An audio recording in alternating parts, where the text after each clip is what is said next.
아리조나 할트앤서울 복음방송 주안의 하나 2부 방송으로 이어집니다. 주안의 하나 2부에는 우리의 신앙을 점검하고 주님을 향해 다시 집중하게 인도하는 프로그램 전심으로와 은혜의 설교 그리고 선교지에서 겪은 일들을 나누는 부르신 곳에서가 준비되어 있습니다. 먼저 전심으로 들으시겠습니다.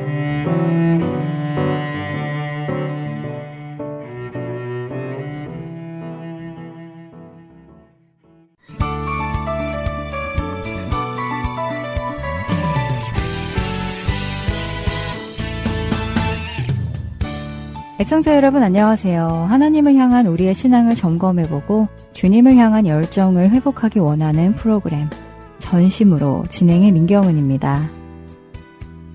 지난 시간에는 창세기 22장을 통해 성경에 등장하는 첫 예배를 보았습니다. 오늘은 역대상 16장을 살펴보며 우리의 예배를 점검해보는 시간을 가져보려 합니다.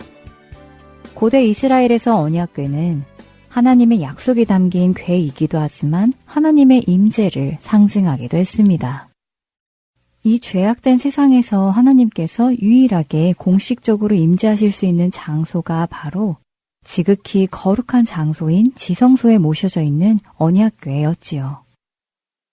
역대상 16장에는 왕이 된 다윗이 드디어 하나님의 언약궤를 예루살렘으로 옮겨오는 장면이 기록되어 있습니다. 이미 우리가 잘 알듯이 블레셋 사람들의 방법으로 언약궤를 수레에 실어 옮겨오던 중 우사가 언약궤를 만져서 죽는 일이 있었지요. 다윗은 자신은 물론 이스라엘 백성들이 하나님의 말씀을 제대로 알지 못하고 있던 것을 깨닫고 하나님의 말씀을 공부하고 그 말씀을 따라 언약궤를 옮겨오기 시작했죠. 레위인들이 긴 나무 막대를 언약궤 양쪽에 달려있는 고리들 사이에 넣어 언약궤를 들어 올렸습니다. 그리고 어깨에 메고 한 걸음 한 걸음 하나님의 언약궤를 모시고 예루살렘으로 들어왔지요. 다윗은 그 모습이 너무 기뻐 덩실덩실 춤을 추다 바지까지 흘러내렸습니다. 이렇게 언약궤가 예루살렘의 다윗성에 도착하자 다윗은 하나님께 번제와 화목제를 드렸고 여호와의 이름으로 백성들을 축복하며 잔치를 벌입니다. 또한 레위 사람들을 세워 언약궤 앞에서 이스라엘 하나님 여호와를 찬송하게 하였지요. 그리고 다윗이 찬송시를 지어 노래했는데요. 그 찬송시의 일부분을 보도록 하겠습니다. 역대상 16장 28절에서 29절의 말씀입니다. 여러 나라의 종족들아 영광과 권능을 여호와께 돌릴지어다. 여호와께 돌릴지어다. 여호와의 이름에 합당한 영광을 그에게 돌릴지어다. 제물을 들고 그 앞에 들어갈지어다. 아름답고 거룩한 것으로 여호와께 경배할지어다. 다윗은 모든 나라의 종족들에게 영광과 권능을 하나님께 돌리라고 반복합니다. 우리도 모든 영광을 하나님께 돌립니다 라는 표현을 자주 사용하기도 하는데요. 돌린다 라는 이 표현을 쓸 때 우리는 어떤 의미로 쓸까요? 제가 오늘 받은 이 영광을 하나님께 드립니다 라는 의미 아닐까요? 하지만 돌린다 라는 표현은 마땅한 임자에게 드려야 할 것을 드린다 라는 의미입니다. 내가 받은 것을 하나님께 드리는 것과는 조금 차이가 있지요.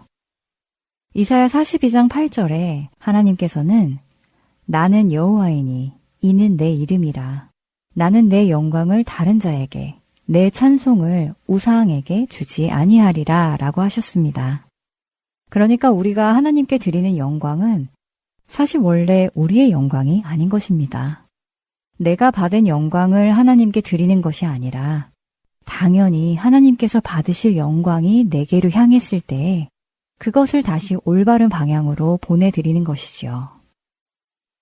만일 우리가 마땅히 하나님께 가야 할 영광을 돌리지 않고 스스로 취한다면 그것은 하나님의 영광과 찬송을 가로채는 것이 되는 것입니다. 그리고 그것은 스스로 하나님의 자리에 올라앉게 되는 것이지요. 다윗은 하나님께 돌아가야 하는 영광을 마땅히 하나님께 돌리라고 3번 반복합니다. 우리의 삶 속에서 이런 예배의 모습이 나타나고 있는지 살펴보기 원합니다. 사람은 누구나 칭찬을 듣는 것을 좋아합니다. 사람들로부터 인정을 받는 것을 좋아하지요.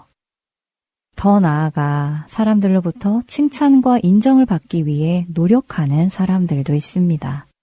이런 경우의 사람들은 하나님의 자리에 앉을 확률이 높습니다. 아무리 겉으로는 아닙니다. 하나님께 모든 영광을 돌립니다. 라고 겸손한 말을 할지라도 그 마음속에는 칭찬과 영광을 받으며 자기 자신이 기분 좋아지고 흐뭇해지고 어깨와 목에 힘이 들어간다면 그것은 하나님의 영광과 찬송을 취하는 것입니다.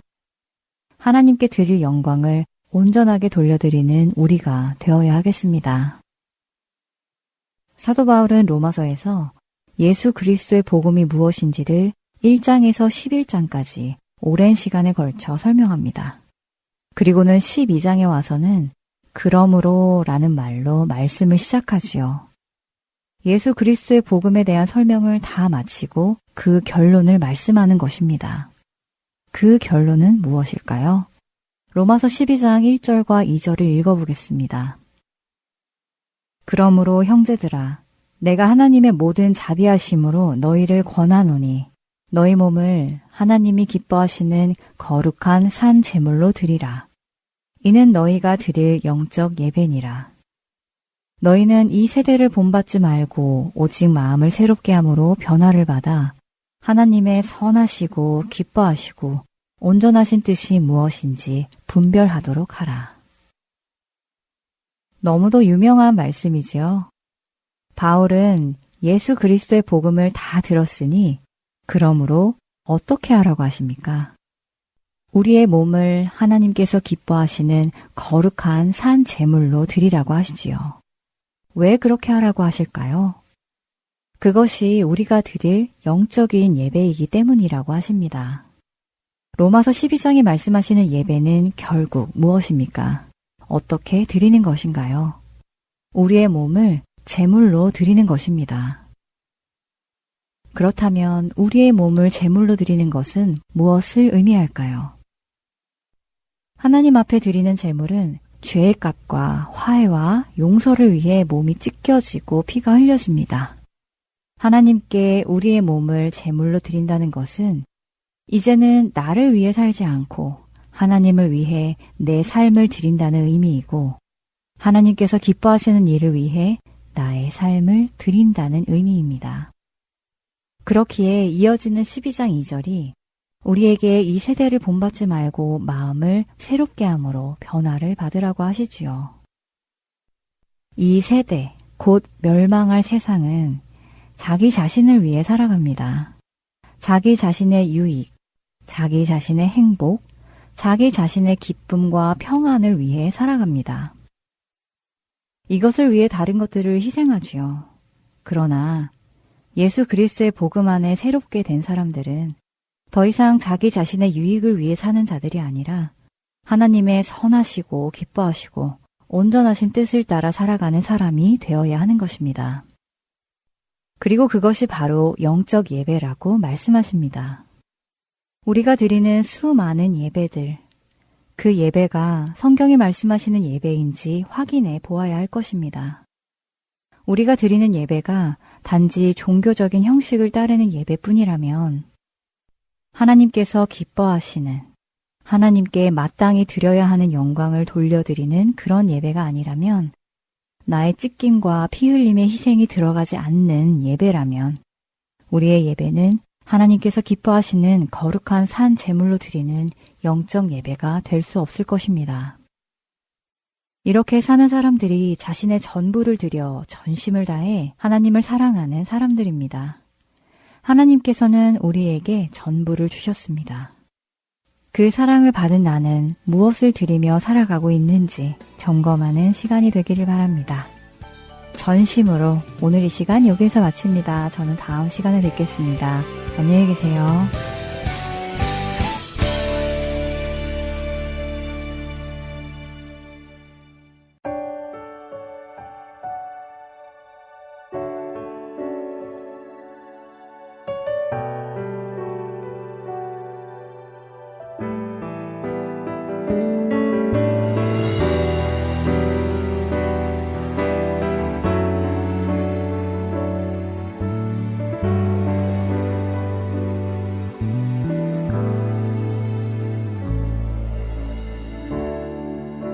주님 손에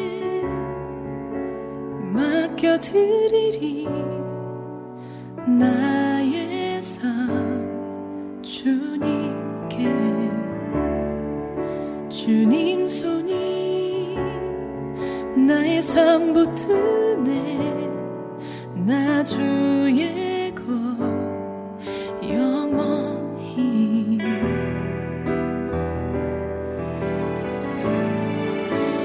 내가 믿는 분 예수, 내가 속한 분 예수, 삶의 이유 되시네. 내 노래 되시네. 전심으로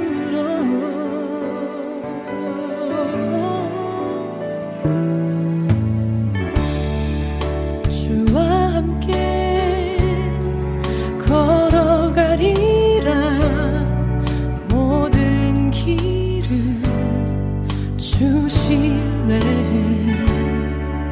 주 뜻 안에 나 살아가리. 주의 약속은 영원해.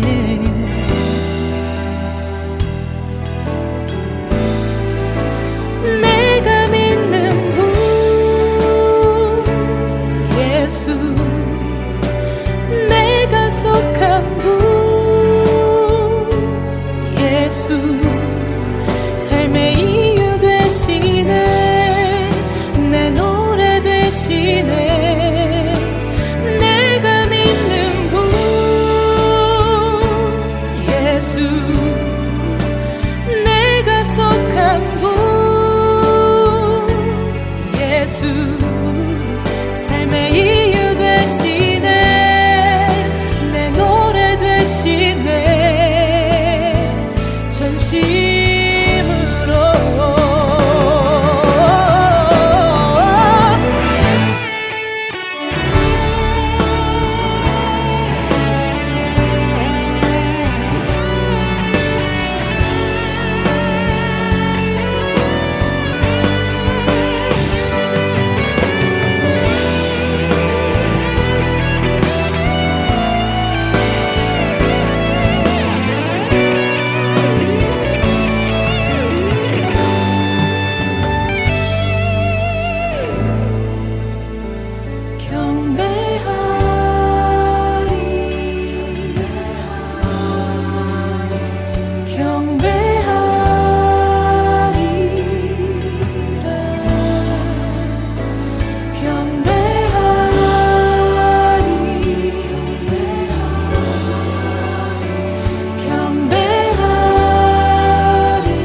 설교 말씀으로 이어드립니다. 오늘은 서울 베이직교회 조정미 목사님께서 고린도전서 10장 14절에서 11장 1절까지의 말씀으로 묶지도 묶이지도 말라라는 제목의 말씀 전해주십니다.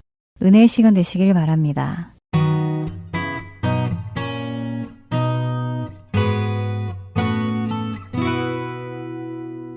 네, 오늘 우리 주신 말씀은 고린도전서 10장 14절로 33절 넘어서 11장 1절까지 읽겠습니다.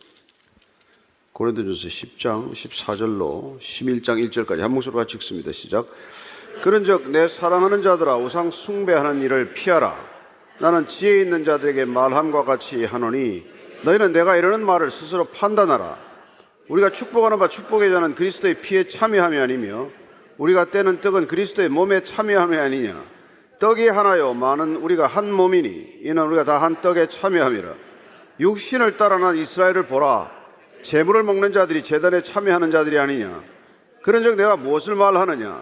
우상의 제물은 무엇이며 우상은 무엇이냐. 무릇 이방인이 제사하는 것은 귀신에게 하는 것이요 하나님께 제사하는 것이 아니니 나는 너희가 귀신과 교제하는 자가 되기를 원하지 아니하노라. 너희가 주의 잔과 귀신의 잔을 겸하여 마시지 못하고 주의 식탁과 귀신의 식탁에 겸하여 참여하지 못하리라. 그러면 우리가 주를 노여워하시게 하겠느냐. 우리가 주보다 강한 자냐. 모든 것이 가하나 모든 것이 유익한 것은 아니요 모든 것이 가하나 모든 것이 덕을 세우는 것은 아니니 누구든지 자기의 유익을 구하지 말고 남의 유익을 구하라. 무릇 시장에서 파는 것은 양심을 위하여 묻지 말고 먹으라. 이는 땅과 거기 충만한 것이 주의 것임이라. 불신자 중 누가 너희를 청할 때 너희가 가고자 하거든 너희 앞에 차려놓은 것은 무엇이든지 양심을 위하여 묻지 말고 먹어라. 누가 너희에게 이것이 재물이라 말하거든 알게 한 자와 그 양심을 위하여 먹지 말라. 내가 말한 양심은 너희의 것이 아니요 남의 것이니 어찌하여 내 자유가 남의 양심으로 말미암아 판단을 받으리요. 만일 내가 감사함으로 참여하면 어찌하여 내가 감사하는 것에 대하여 비방을 받으리요. 그런즉 너희가 먹든지 마시든지 무엇을 하든지 다 하나님의 영광을 위하여 하라. 유대인에게나 헬라인에게나 하나님의 교회나 거치는 자가 되지 말고 나와 같이 모든 일에 모든 사람을 기쁘게 하여 하나님 자신의 유익을 구하지 아니하고 많은 사람의 유익을 구하여 그들로 구원을 받게 하라. 내가 그리스도를 본받는 자가 된 것 같이 너희는 나를 본받는 자가 되라. 아멘.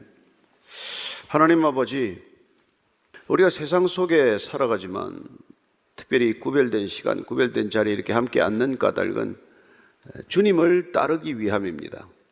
주님을 닮기 위함입니다. 주님을 누리기 위함입니다. 주님을 사랑하기 때문입니다. 주님, 오늘 이 예배의 한 순간에도 나 자신보다도 주님을 더 사랑하는 그런 순간이 되게 하여 주옵소서.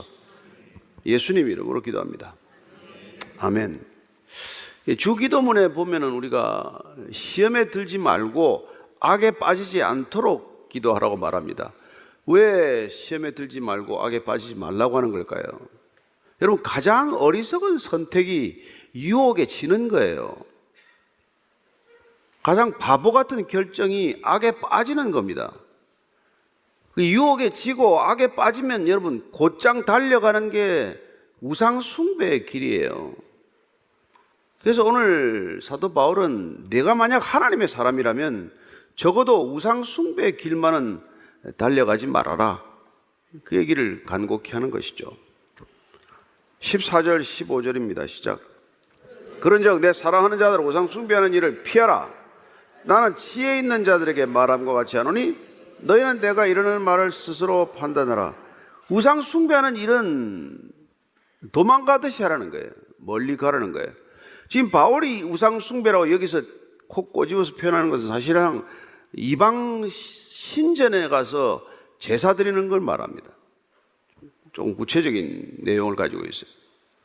이방 신전에 가서 거기서 제사 의식에 참여하면서 거기서 먹고 마시는 게 그런 짓 하지 말라는 거예요.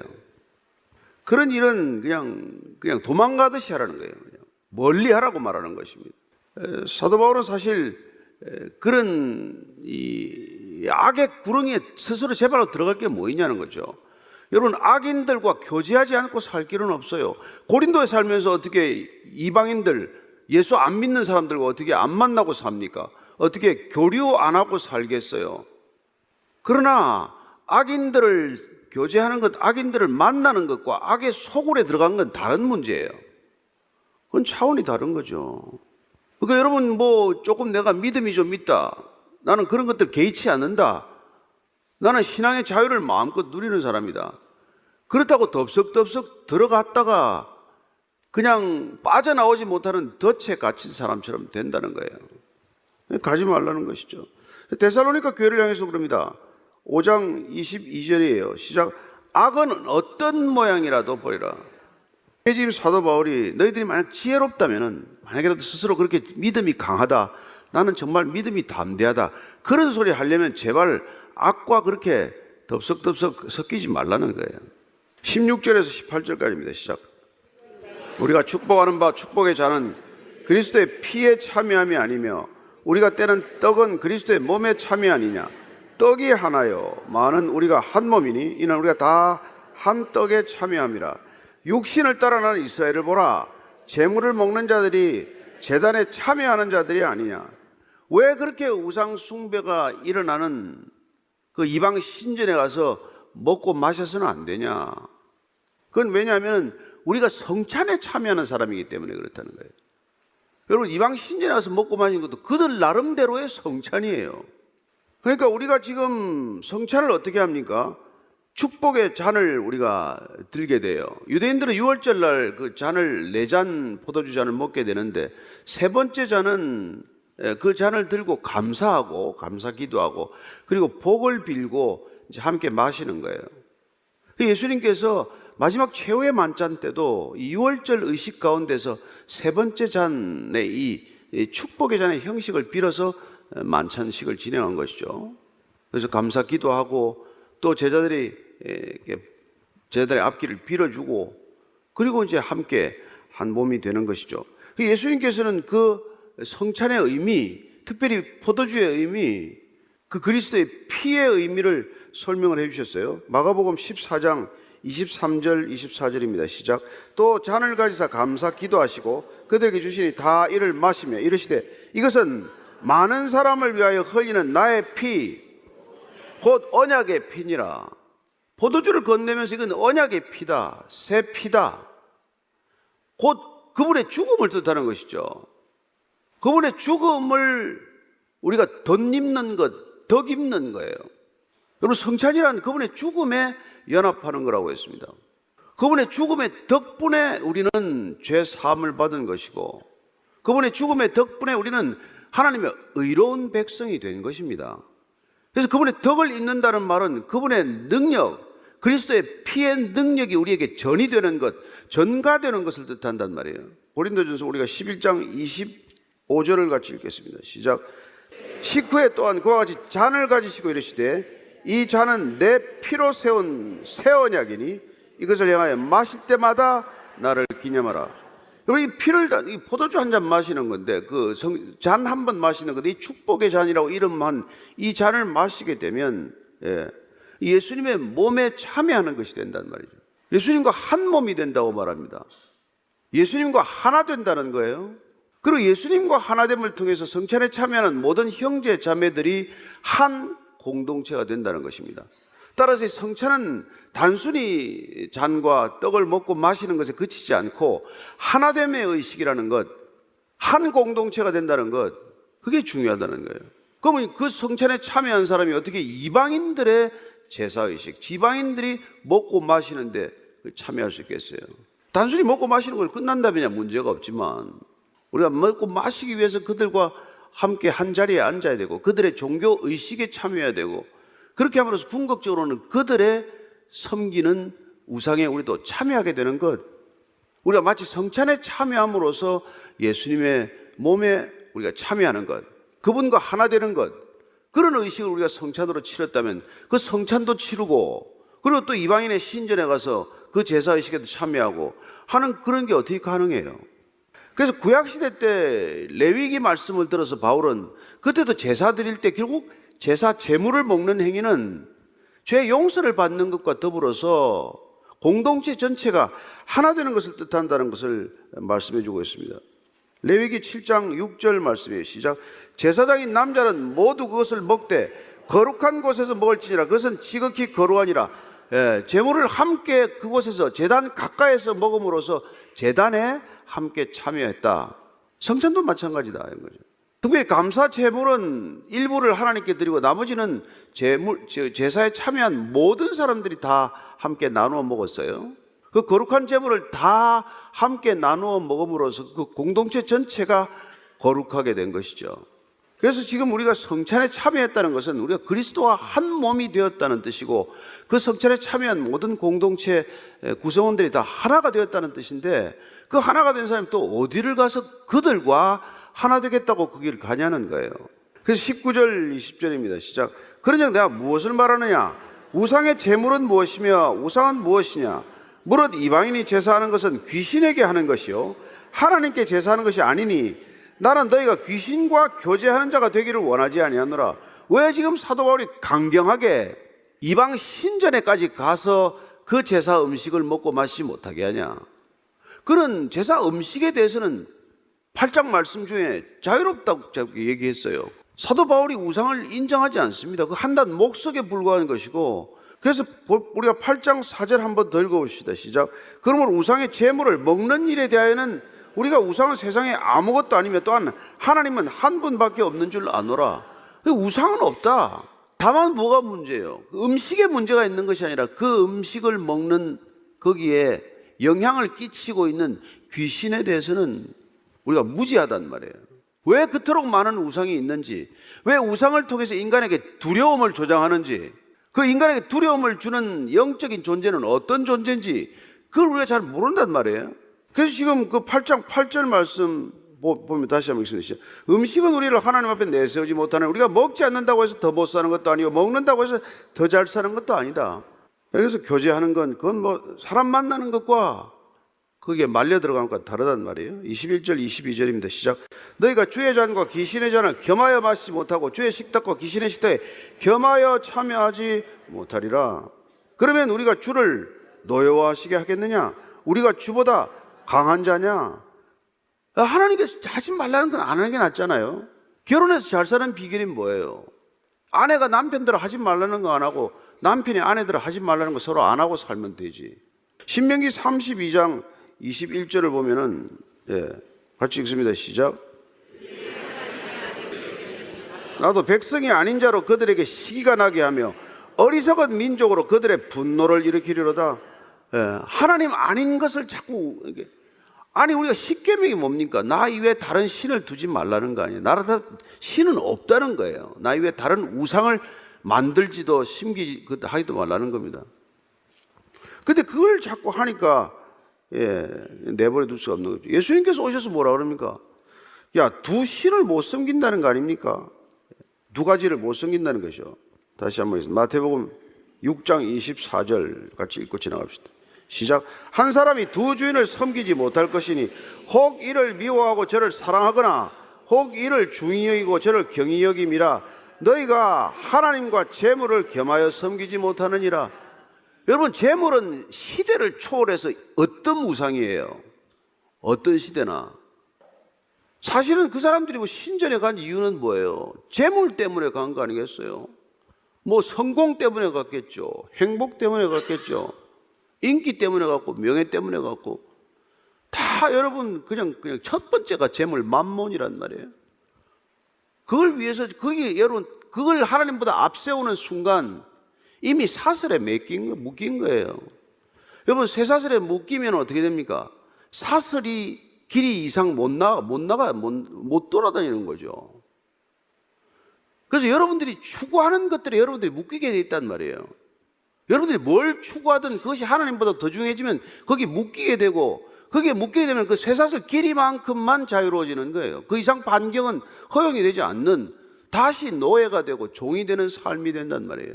뭐를 추구해보든지 해보세요. 여러분들 예술이라는 이름으로 뭘 추구해보든지 뭘 해보든지 해보라고요. 다 또 뭐 종노릇하는 거죠. 일건 바로를 갖다가 10번씩 혼내가지고 출애굽 시키면 뭐합니까? 광야에 와서 또 금송아지 만들어서 또 우상 숭배하지 않습니까? 가나안 땅에 들여보내면 뭐예요? 거기서 또 베델과탄에 또 금송아지 만들고 또 우상 숭배하는 것이죠. 그래서 인간의 역사를 뭐 복잡하게 할 게 뭐 있어요? 우상 숭배의 역사지. 그러니까 지금 바울이 너 다른 건 뭐 이런 거 저런 거 좋겠는데 그렇게 턱턱 걸려가지고 우상 숭배로 질주하지 말라는 거예요. 자, 23절 24절입니다. 시작. 모든 것이 가하나 모든 것이 유익한 것은 아니요 모든 것이 가하나 모든 것이 덕을 세우는 것이 아니니 누구든지 자기의 유익을 구하지 말고 남의 유익을 구하라. 이런 소리 지금 하면 젊은 애들 귀에 들어오겠습니까? 안 들어오겠죠. 그러나 첫 번째는 네가 모든 것을 할 수 있다고 해서 모든 게 유익하지는 않잖냐는 거예요. 지금 이 얘기 왜 합니까? 신전 갈 수 있지. 내 신앙이 확실하면 뭐 가서 우상 제물을 뭐 같이 먹을 수도 있겠지. 그러나 그게 뭐가 유익하냐는 거예요. 여기서 유익하다는 것은 교회의 덕을 세우는 일이냐 이겁니다. 우리의 자유가, 우리가 신앙의 이 자유의 폭이 뭐 무한대로 넓어져서 내 마음대로 할 수 있는 신앙이 되었다고 칩시다. 그렇다고 해서 그게 공동체 덕을 세웁니까? 교회의 덕을 세웁니까? 교회를 더 어려움에 빠뜨리는 것 아니겠어요? 내 마음대로 하다가. 고린도 교회에 믿음이 강한 자들의 구호나 마찬가지예요. 우리에게는 모든 것이 가하다. 우리는 모든 걸 할 수 있다. 이런 구호처럼 뭐 입에 발린 소리를 하지만 그러나 그렇다고 해서 그게 다 유익하냔 말이에요. 내 인생에 유익하기를 하나, 내 가정에 유익하기를 하나, 내 교회에 유익하기를 하나, 뭐가 그게 그렇게 유익하냐는 것이죠. 그러니까 자기의 유익을 구하지 말고 남의 유익을 구하라. 아유, 이게 참 그리스도인 된 이유란 말이에요. 예수님이 이 일 때문에 오셨단 말이에요. 이 세상은 다 자기의 유익을 구하는 세상이에요. 죄란 본질적으로 자기 중심적이에요. 죄란 본질적으로 자기에게 관심이 온통 쏠려 있는 거란 말이에요. 자기 일밖에 몰라요.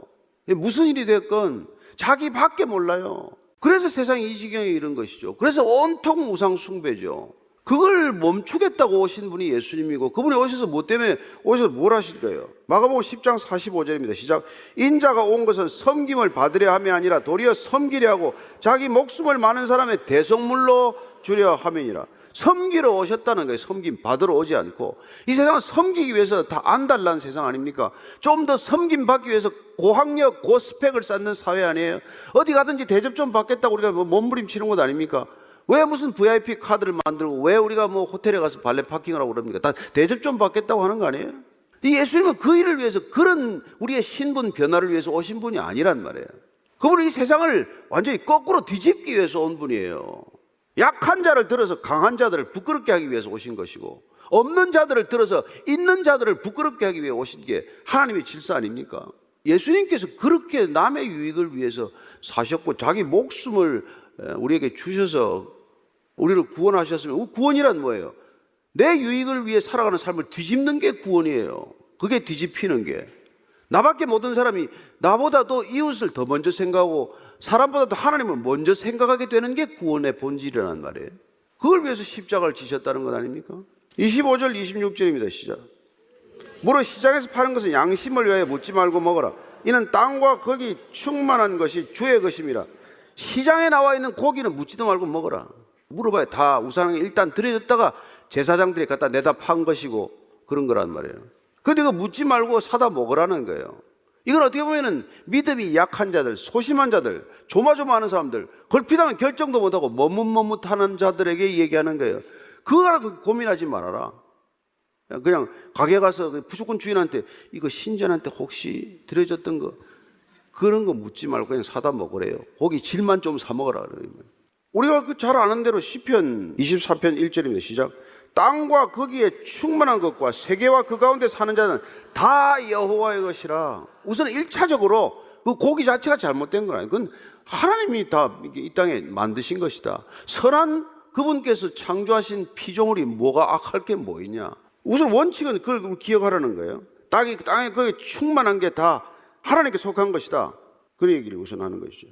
디모데전서 4장 4절입니다. 같이 읽겠습니다. 시작. 감사함으로 받으면 버릴 것이 없다. 감사함으로 받으면 그게 버릴 게 없다. 하나님이 주신 것 중에 감사하면 하나님 주셔서 감사합니다 하고 받는다면 안 버려도 된다는 거예요. 그러나 이 케이스는 시장에 나가서 지금 사는 거예요. 그죠? 내가 사다가 집에 가서 해먹겠지만 고기 해먹으려고. 그런데 남의 집 초청받았어요. 27절 28절입니다. 시작. 불신자 중 누가 너희를 청할 때 너희가 가고자 하거든 너희 앞에 차려놓은 것은 무엇이든지 양심을 위하여 묻지 말고 먹어라.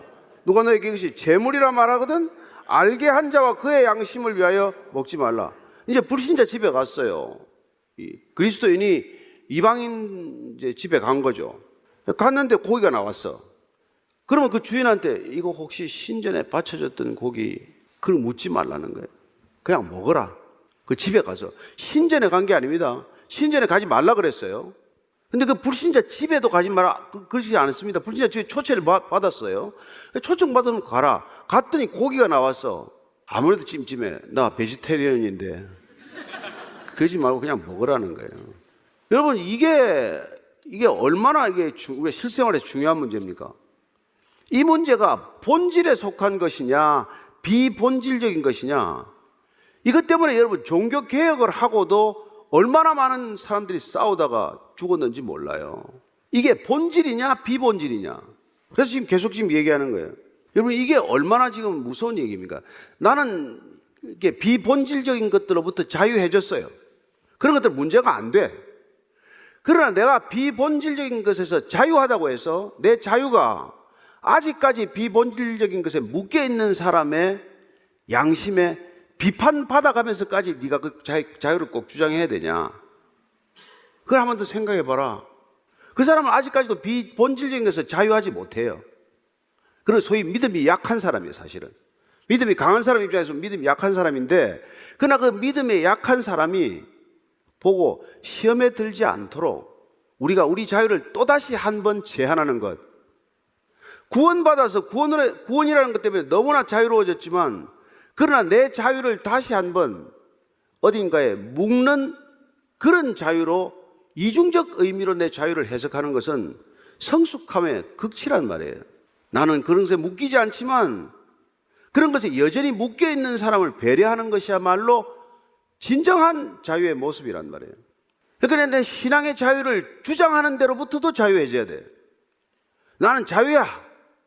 나는 그런 것도 신경 안 써. 내가 술 한 잔 먹는 게 무슨 문제가 돼.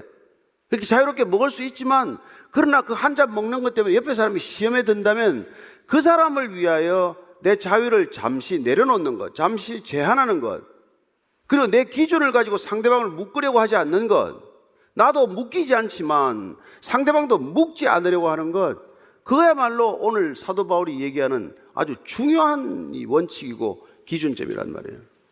여러분, 이거 너무 중요한 문제. 이것 때문에 여러분, 기독교가 교파가 33,000개예요. 거의 다 비본질적인 것들이에요. 삼위일체론을 부인한다, 이런 것 같은 본질적인 것까지 쪼개지면 이해가 되지만, 우리가 잘 알잖아요. 초장파냐, 무슨 보혈파냐, 카페트 까는데 붉은색 깐다, 초록색 깐다다가 나눠지는 거, 이런 게 한두 개가 아니란 말이에요. 근데 어쨌거나 이런 것들이 참 고약스러운 문제가 많은데, 이게 지금 바울이 그 당시에는 가장 큰 문제가 이 재물에 관한 거기 때문에 지금 이걸 예로 든 거란 말이에요. 오늘날 우리는 그럼 뭐냔 말이죠. 대부분은 술 문제죠. 대부분은 제사 문제죠. 근데 그건 참고로 내가 오늘 너무 시간도 없고 하니까, 그거는 그 메시지 랩에 들어가면, 답답답에 가면 다 이 얘기가 정리가 되어 있어요. 그러니까 한번 참고하시면 되고. 근데 중요한 건 뭡니까? 내 신앙의 자유가 남의 연약한 신앙, 연약한 양심의 걸림돌이 되게 하지 말란 말이에요. 나는 자유예요. 그까지 아무 문제도 안 돼. 그러나 그걸 문제 삼는 사람들한테 저주라는 얘기예요. 그 이기려고 하지 말아요. 그 이기려고 하다가 꼭 교회 깨지는 거 아닙니까? 근데 이제 29절, 30절, 이 반문할 수 있어요. 이렇게 시작. 내가 말한 양심은 너의 것이 아니요 남의 것이니 어찌하여 내 자유가 남의 양심으로 말미암아 판단을 받으리요. 만일 내가 감사함으로 참여하면 어찌하여 내가 감사하는 것에 대하여 비방을 받으리요. 내가 감사함으로 감사 기도하고 이 지금 고기 먹으려고 하는데 이 사람이 이거 아무래도 신전에서 나온 것 같다, 그런 얘기를 했다고 해서 내가 왜 내 신앙의 자유가 이렇게 제한돼야 되냐? 감사하고 받았는데, 주님께서도 감사함으로 받으라고 해서 내가 감사함으로 받았는데 왜 내가 여기서 또 이걸 또 내가 그걸 스스로 제한을 해야 된다는 거냐? 라고 말할지 모르겠지만, 그 사람이 양심이 꺼리낀다고 하는 그 사람에게 불편을 끼쳐가면서까지 내가 내 자유를 그렇게 고집해야 되겠냐? 얼마나 성숙한 질문이고 얼마나 성숙한 답변이며 얼마나 성숙한 태도가 필요합니까? 그리스도인들에게. 그런 성숙함이 있다면 교회가 그렇게 속 좁은 사람처럼 이렇게 취급을 당했겠어요? 이렇게 많이 쪼개지고 싸우고 나눠지고 이렇게 했겠습니까? 그래서 꼭 시비를 거는 사람들은 큰 문제는 몰라요. 문제가 뭔지도 모르고, 이단한테 끌려가나 이런 건 전혀 몰라요. 모르고 그냥 자그만한 거 이런 것들을 가지고 꼭 시비를 건단 말이죠. 그럴 때 여러분이나 저나 오늘 우리가 사도 바울의 초청을 받았다면, 그분의 말씀을 우리가 기억한다면은 내 신앙의 자유가 아직 연약한 신앙, 아직 어린 신앙, 아직 약한 믿음에 걸리도록까지 내 자유를 고집할 건 없다는 거예요. 그래서 여러분들이 그렇게 어른스러운 신앙이 되기를 축복합니다. 그래서 이 31절입니다. 시작. 그런즉 너희가 먹든지 마시든지 무엇을 하든지 다 하나님의 영광을 위하여 하라. 이 가장 큰 원칙을 지금 최상위의 원칙이죠. 모든 것을 하되 하나님이 먼저다. 이게 하나님의 영광을 위하여 하라는 거예요. 그게 하나님께 유익한 거냐, 하나님께 덕이 되는 것이냐, 아니면 내가 하나님보다 더 중요해서 지금 그걸 주장하고 있는 거냐. 모든 것이 하나님의 영광을 위해서 하는 것이라면, 하나님이 먼저라면, 여러분 하나님 뒤에 서면 무슨 문제가 있어요? 다 하나님 앞섰다가 문제가 생기는 것이죠. 그래서 여러분들, 우리가 내 기준을 고집하지 않아요. 하나님을 사랑하면 내 기준, 내 고집이 사라지게 돼 있어요. 하나님 우리가 사랑하지 않고 하나님 몰라서 다 그런 거죠. 고린도전서 8장 한번 3절 한번 같이 읽읍시다. 시작. 또 누구든지 하나님을 사랑하면 그 사람은 하나님도 알아주시느니라. 우리가 진심으로 하나님을 사랑하고 있으면 하나님도 그 사람을 안돼요. 그 사람이 어떤 선택을 하든지 간에 하나님께서는 그 사랑의 동기에서 비롯된 것, 첫 번째 우리가 기준은 뭐 언제나 하나님 사랑이죠. 물론 그 다음은 이웃 사랑입니다. 그러니까 우리가 무슨 선택을 하든 그 선택의 출발점이, 기준이 하나님을 사랑하고 이웃을 사랑한 것이라면 하나님은 그 선택을 아신다는 거예요. 무슨 일이든지 하나님을 위해서 하라는 거예요. 그런데 다 이번 열문 또 하나님을 위해서 한다니 그것도 또 혼란스러워요. 어느 한 사람 하나 하나님을 위해서 일하지 않는다는 사람이 어디 있어요 또. 근데 오늘 보니까 하나님은 다 아신다는 거예요. 하나님은 우리 속마음을 아신다. 인간은 몰라요. 그러니까 속단하지 말라는 것이고. 그래서 그런 마음을 갖게 되면 32절이면 33절 시작. 유대인에게나 헬라인에게나 하나님의 교회나 거칠은 자가 되지 말고 나와 같이 모든 일에 모든 사람을 기쁘게 하여 자신의 유익을 구하지 아니하고 많은 사람의 유익을 구하여 그들로 구원을 받게 하라. 여러분 세상에는 그 당시에 세 종류 사람밖에 없어요. 유대인이나 헬라인이나 그 다음에 보십시오. 하나님의 교회나. 여러분 중요한 겁니다. 유대인이나 헬라인이나 하나님의 교회, 이게 세상을 이루는 세 부류의 인류예요. 인종이에요. 그럼 오늘날은 뭡니까? 종교인이나 비종교인이나 그리스도인 세 부류의 사람이 있는 거예요. 여러분 그리스도인은 종교인 부류에 안 들어갑니다. 종교는 궁극적으로 우상 숭배의 또 다른 표현이란 말이에요. 종교심이란. 그래서 그 많은 종교가 있는 거예요. 그럼 그 당시나 지금이나 참 신은 하나님 한 분밖에 안 계시고, 그분은 여러분 종교가 아니라 그분은 생명이에요. 그분은 아버지예요. 그분은 사랑이에요. 무슨 생명이 종교입니까? 아버지가 종교입니까? 왜 종교예요? 그래서 종교인도 아니고 비종교인도 아니기 때문에 여러분 그리스도인이 된다는 것은 종교인과 비종교인으로부터 공격을 받는 거예요. 지금 예수님 오셔도 더 십자가 달립니다. 여러분들이 편한 길 가는 게 아니에요. 어느 쪽도 여러분들이 속하지 않기 때문에 그들은 다 적개심을 가지거나 그런 것이죠. 그래서 우리가 살아가는 게 우리 힘으로 안 사라지기 때문에 예수님께서 걱정 마라, 내가 너와 함께하리라 성령을 보내주신 거란 말이에요. 거듭나면 그런 게 하나도 두렵지 않고 문제가 되지 않는단 말이에요. 그래서 오늘 사도 바울이 결론이 뭡니까? 지금 11장 1절 이렇게 결론을 내리는 거예요. 얼마나 대담하고 놀라운 결론인지 몰라요. 같이 읽습니다. 시작. 내가 그리스도를 본받는 자가 될 것까지 너희는 나를 본받는 자가 되라. 근데 그는 전부를 들여서 다 하나님을 사랑했기 때문에 내가 그리스도의 사랑으로 본인이 사랑했기 때문에 이런 얘기 할 수 있는 거예요. 내가 그리스도를 본받는 자가 된 것 같이 너희는 나를 본받는 자가 되라는 거예요. 이 자칫 잘못하면 내가 그리스도다는 소리가 들리잖아요. 그래서 이단 교주가 또 생기는 거예요. 바울은 골로새 교회를 향해서도 이 얘기를 했고 데살로니가 교회를 향해서도 이 같은 얘기를 해요. 예, 내가 그리스도를 본받는다는 것, 이게 확실하기 때문에 너 나 본받아도 돼, 나를 본받는 자가 되라고 말할 수 있는 것입니다. 사도 바울은 교회만 향해서 이런 얘기를 한 게 아니에요. 사도행전에 보면 그는 마지막 로마로 호송되기 전에, 직전에 마지막 최후의 법정에서 최후의 진술을, 그런 기회가 주어졌을 때도 그는 동일한 얘기, 나를 본받으라 그래요. 사도행전 26장 28절 29절입니다. 아그리빠가 바울에게 이르되 내가 적은 말로 나를 권하여 그리스도인이 되게 하려 하는도다. 바울이 이르되 말이 적으나 많으나 당신뿐만 아니라 오늘 내 말을 듣는 모든 사람도 다 이렇게 결박된 것 외에는 나와 같이 되기를 하나님께 원하나이다 하니라. 이 재판 갖는 최후 진술, 최후 변명의 기회예요. 내가 묶여 있는 것 말고는 당신들 다 나처럼 되기로 했는데 누구예요? 지금 아그리빠 왕, 다 왕들의 베스도 총독에다가 기라성 같은 사람들, 산헤드린 공회원들, 그 모든 사람을 향해서 너희들 나처럼 되기를, 나를 본받게 되기를 원한다. 어떻게 이런 얘기를 할 수 있어요? 세상 전체를 향해서 선포하는 건데. 여러분이나 저는 하나님을 사랑하면 이렇게 될 줄로 믿습니다.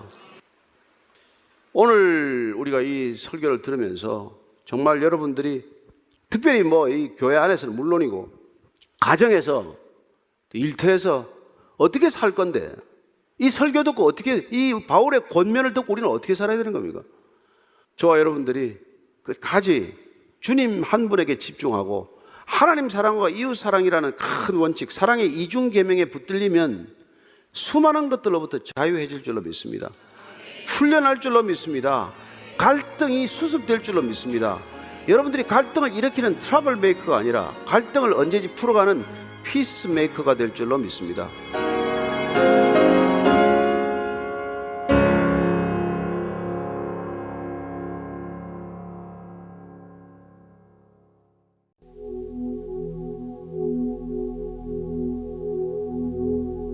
우리 함께 손잡고 가세. 조금 느리고 어려울지라도 주님 부르신 그 감격 붙잡고 손잡고 함께 가세.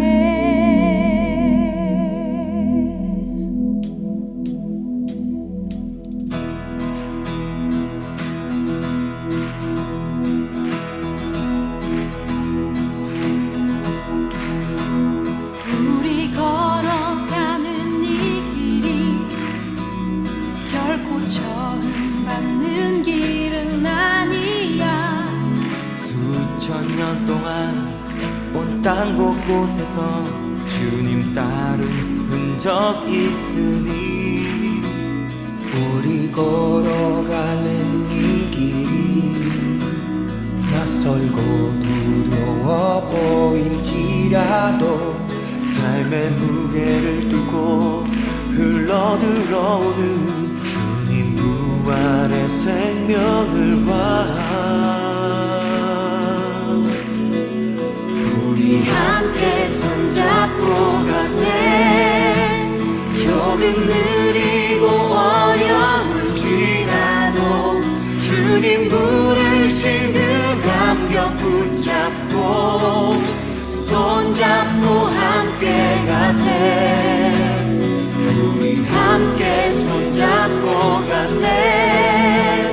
때론 더디고 힘겨울지라도 주님 부르실 듯 나를 향하여 손잡고 함께 가세.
새로운 방송들도 반갑지만 이전에 들었던 방송을 다시 듣고 싶을 때 있으시지요?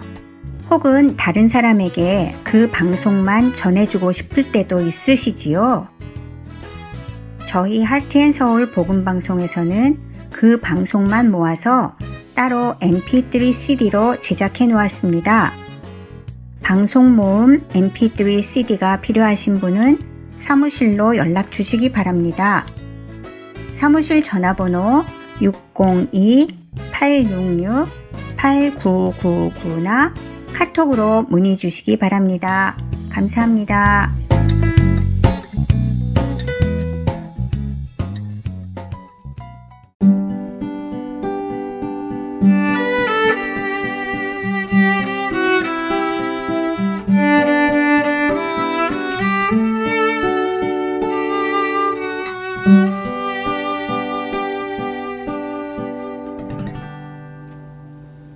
계속해서 부르신 곳에서로 이어집니다.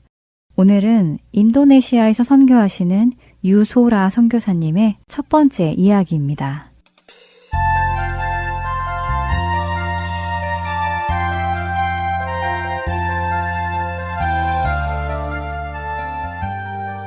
일 년 내내 90도를 웃도는 더위가 지속되는 이곳은 자카르타 인근 서버브쯤 되는 델타마스라는 동네입니다.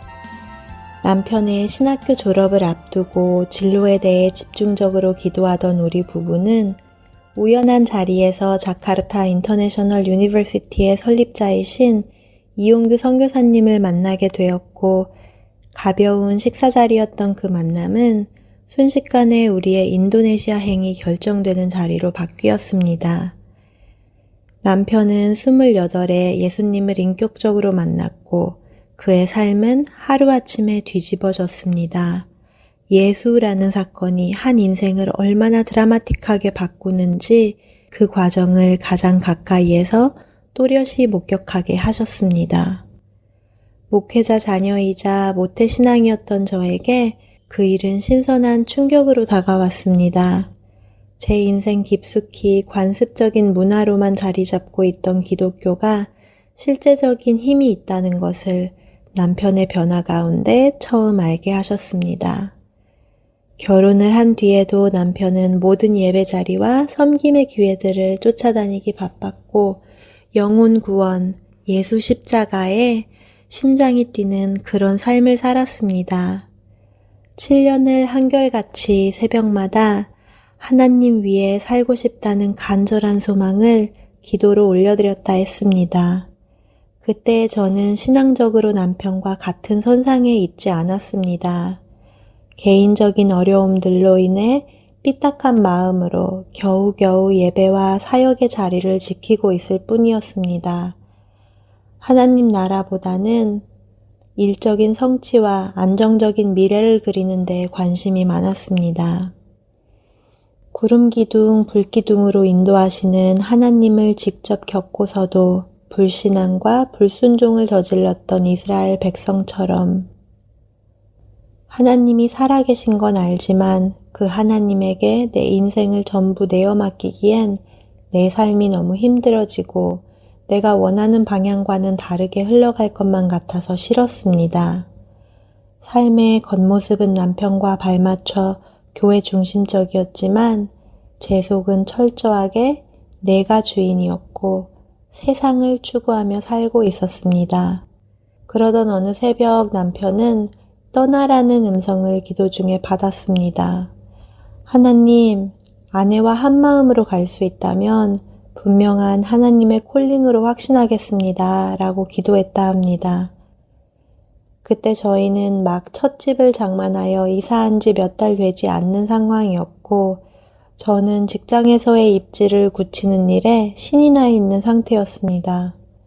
퇴근하고 온 남편은 우리 선교지로 떠나자라고 갑작스런 제안을 했고 당연히 부정적인 답변이 돌아올 거라는 남편의 예상과는 달리 그래 라고 제가 답했습니다.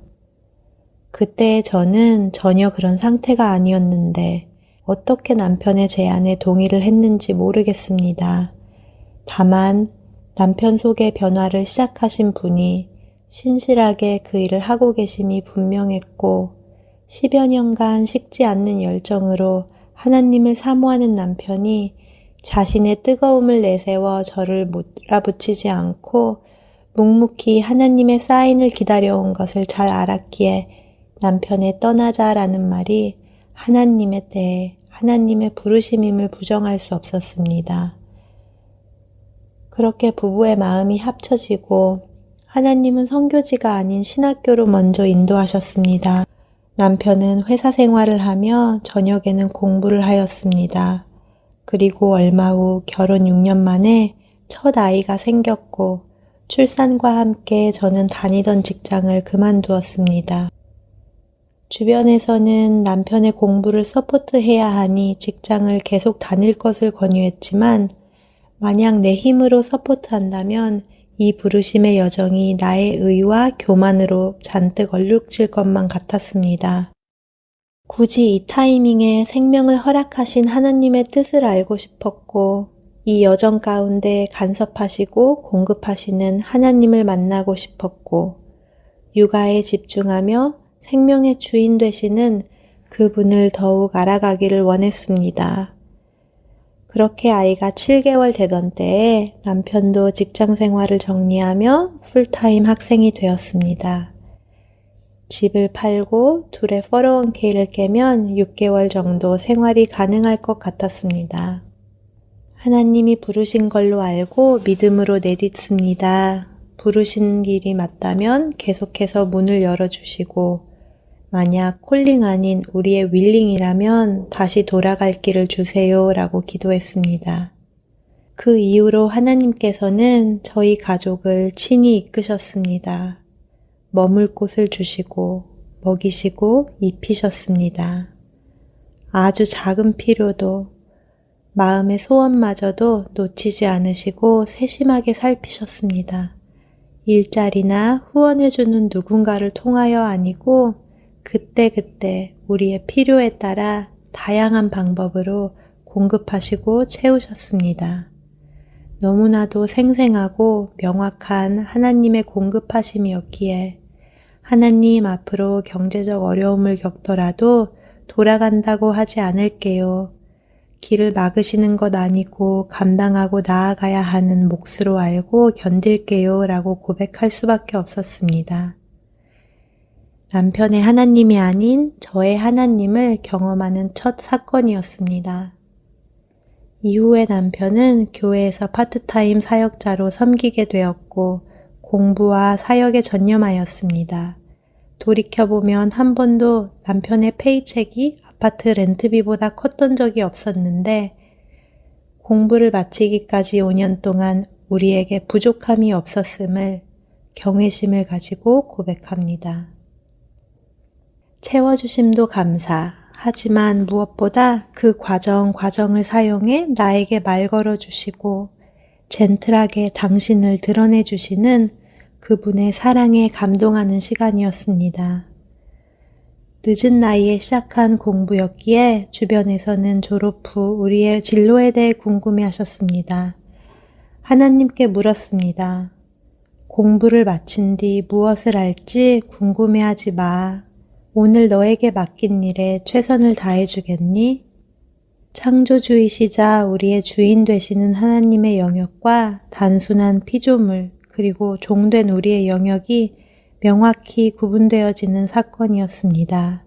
하나님보다 앞서 계획하려 들지 않고 하루하루 주어진 일과 맡겨진 영혼에 최선을 다했습니다. 보여주시는 만큼만 보고 알려주시는 만큼만 알고 믿음으로 순종을 내어드리는 연습을 시키셨습니다. 또한 그런 삶 가운데 누려지는 세상이 줄 수 없는 평안과 내 손으로 길을 내어가며 걷던 삶에서는 진심으로 우러나오지 않던 감사, 하늘로부터 공급되어지는 넉넉한 은혜를 마음껏 맛보았습니다. 그리고 4학년 마지막 학기 금식하며 구하던 중 말씀과 기도 그리고 만남 가운데 인도네시아로 부르심을 확인할 수 있었습니다. 내가 이제 새 일을 하려고 한다. 이 일이 이미 드러나고 있는데 너희가 그것을 알지 못하겠느냐. 내가 광야에 길을 내겠으며 사막에 강을 내겠다. 이사야서 43장 19절 말씀. 취소할 것은 많은데 일꾼이 적다. 마태복음 9장 37절 말씀. 너는 내가 살고 있는 땅과 내가 난 곳과 너의 아버지의 집을 떠나서 내가 보여주는 땅으로 가거라. 내가 너로 큰 민족이 되게 하고 너에게 복을 주어서 내가 크게 이름을 떨치게 하겠다. 너는 복의 근원이 될 것이다. 너를 축복하는 사람에게는 내가 복을 베풀고 너를 저주하는 사람에게는 내가 저주를 내릴 것이다. 땅에 사는 모든 민족이 너로 말미암아 복을 받을 것이다. 창세기 12장 1절에서 3절 말씀. 아멘.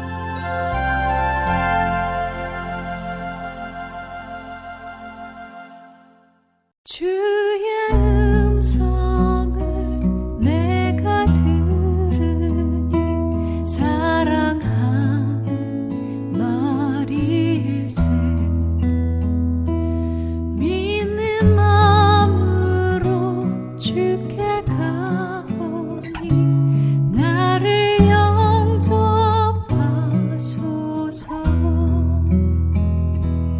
내가 십자가 앞에 더 가까이 가오니 구세주의 흘린 보배 피로써 나를 정케 하소서. 주여 넓으신 은혜 베푸사 나를 받아주시고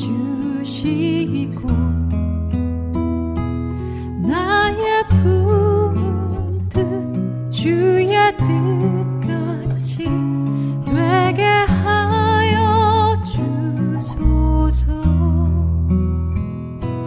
내가 매일 십자가 앞에 더 가까이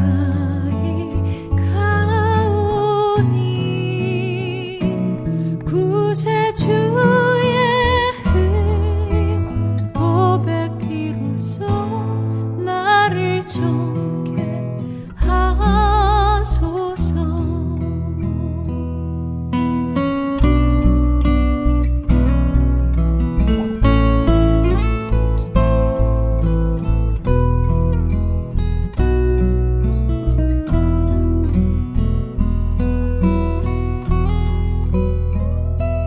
주의 보좌로 나아갈 때에 어찌하니 기쁠까. 주의 얼굴을 항상 배우니 더욱 친근합니다.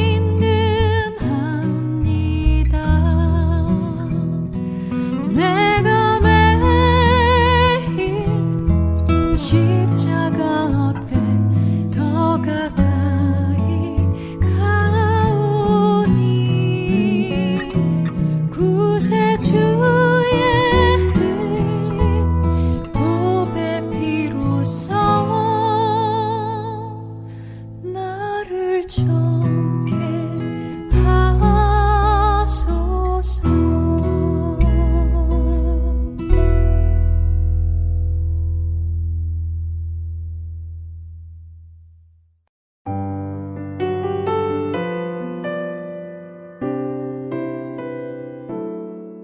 주안의 하나 2부 준비된 순서는 여기까지입니다.